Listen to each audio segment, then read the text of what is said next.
अलवर शहर में सरस डेयरी के प्लांट के सामने स्थित नारायण विलास नर्सरी में 1 जुलाई से पौध वितरण शुरू हो गया है। इसके लिए लोगों की लाइनें लग रही। इनमें सरकारी स्कूल का स्टाफ और आमजन भी थे। नर्सरी प्रबंधक शीश मोहम्मद ने बताया कि मॉनसून में पौधों का लगातार वितरण होगा। इनमें आम, नीम, अमरूद, अनार, अंजीर, बेर और शीशम आदि शामिल हैं। और यहाँ जहाँ तक पौधों के सवाल है, क्योंकि ये बागात का महकमा है, तो किसानों को बाग लगाने के लिए प्रोत्साहित करते हैं और बाग के फलदार पौधे यहाँ पर वितरित किए जाते हैं, दिए जाते हैं और फ्री में या कोई सब्सिडी पे यहाँ पौधे नहीं बांटे जाते, बल्कि स्कीम में दिए जाते हैं। किसानों को स्कीमों के तहत अनुदान दिया जाता है। किसान यहाँ से फुल कॉस्ट पे पौधे ले जाता है और जब वो अपने फील्ड में ड्रिप के साथ उसको लगा लेता है तो उसके खाते में अनुदान गवर्नमेंट के उससे दिया जाता है। जहाँ तक पौधों की संख्या का सवाल है, अपने यहाँ अलवर ज़िले में किसान भाइयों के लिए जो बाग के लिए उपयुक्त पौधे हैं, उसमें नींबू है, मौसमी है, आंवला है, बेलपत्र है, पपीता है, बेर है, इनके पौधे दिए जाते हैं और बाग लगाए जाते हैं। इसके अलावा हमारे एग्रीकल्चर में एक स्कीम चलती है कृषि वानिकी।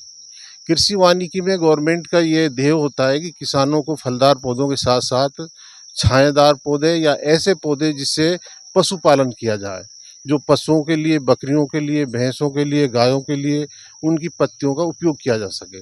तो कृषि वानिकी के तहत अपने जो छायादार पौधे होते हैं, जिसकी पत्तियां पशु खाने के काम में ली जाती हैं, ऐसे पौधों को भी हम यहाँ पर तैयार करते हैं और किसानों को जो अप्रूव्ड रेट होती हैं गवर्नमेंट से, जो हमारा उद्यान आयुक्तालय जयपुर है, वहाँ से रेटें तय की जाती हैं। इसके अलावा हमारे जो यहाँ निजी ठेकेदार होते हैं, जिससे पौध उत्पादन का कार्य किया जाता है, उनसे भी हम रेटें लेते हैं, उसको अप्रूव कराते हैं और उन्हीं रेटों पर हम बिल काट करके जिसको भी आवश्यकता होती है पौधे उपलब्ध कराते हैं। आम आदमी को भी उसी रेट पे? हाँ, आम आदमी को उसी रेट पे देते हैं। कब तक मिलेंगे पौधे? देखो, ये मानसून सत्र है कि हम तो किसान भाइयों को ये सलाह देते हैं, या जो भी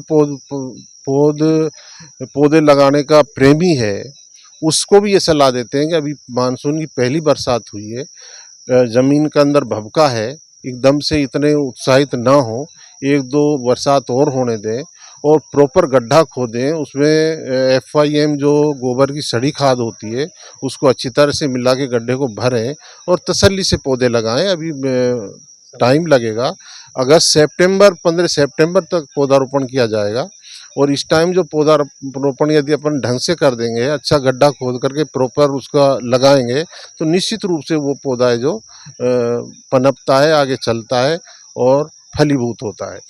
अब उन्हें यहाँ पर हम जो अमूमन देखते हैं, जो चाहे वो किसान भाई हो, चाहे कोई आम आदमी हो, उसकी सोच ये हो जाती है कि बरसात हो गई, अब तुरंत 2 फावड़े मारते हैं और उसमें पौधा लगा देते हैं। निश्चित रूप से वो पौधा नहीं चलता।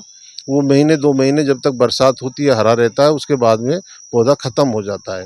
इसलिए मैं किसान भाइयों को, या जो भी पौधे लगाने के प्रेमी हैं और जिनको लगाने चाहिए, जैसे कि अपनी गवर्नमेंट की मंशा भी है और जैसे अपने माननीय प्रधानमंत्री जी ने अभी एक माँ के नाम पे पौधे लगाने का जो एक संदेश दिया है, उसके अनुकूल यदि वृक्षारोपण किया जाए और उसके लिए प्रॉपर गड्ढा खोद करके कम से कम 2x2 का गड्ढा खोदें, उसमें वो गोबर की सड़ी खाद डालें और उसमें गड्ढा भर करके, गड्ढे में गड्ढा नहीं छोड़ना चाहिए। मैं किसान भाइयों को ये भी कहना चाहूँगा, क्योंकि जब उसमें पानी भर जाता है, उसके तने के आसपास पानी भर जाता है, तो पौधा आगे नहीं चलता बल्कि सूख जाता है।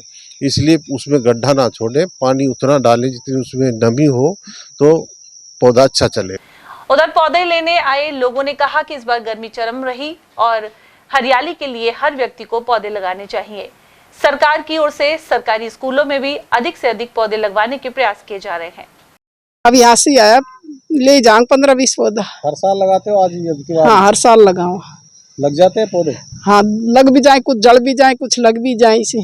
लेकिन मैंने लिए हैं भी, ये 50 है, 60 है, ये लगाएंगे और यदि कम पड़ेंगे तो और ले जाएंगे। ये जो गर्मी पड़ी है, ये जो बरसात का, ये तो आवश्यक है पौधे लगाना, तो और सुंदर भी लगते हैं, ऑक्सीजन भी देता है।